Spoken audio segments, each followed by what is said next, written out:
వికారాబాద్ జిల్లా ఇప్పాయిపల్లిలో దొంగలు రెచ్చిపోయారు. పట్టపగలే ఇంట్లోనికి చొరబడి వృద్ధురాలిపై దాడి చేశారు. ఇంట్లో ఉన్న బంగారాన్ని ఎత్తుకెళ్లిపోయారు.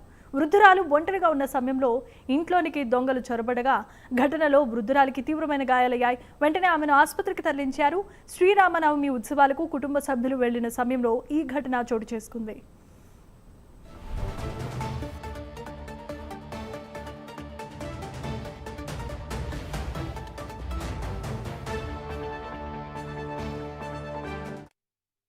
కులక్షల మండల్ వికారాబాద్ డిస్టిక్.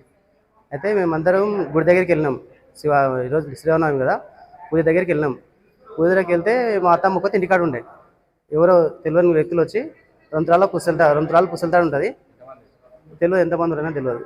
వచ్చి నాను పుసలుతాడు తెంపుకొని ఆమెను కొట్టి పడేసి వెళ్ళిపోయారు. మేము గుడి దగ్గర నుంచి వచ్చి చూసి అంబులెన్స్ మాట్లాడుకొని తోలుకొచ్చినాం. స్కూల్ డ్రైవర్ తోటి అంతే, అది వెళ్ళలేదు కదా, తెంపారు. దాంతో ఓడేసి తెంపారు. తల మొత్తం గాయాలేని, మొత్తం మెడ చుట్టూ మొత్తం గాయాలు ఉన్నాయి. కొట్టిండ్రు, ఇష్టం వచ్చినట్టు కొట్టారు. సీరియస్గా ఉంది.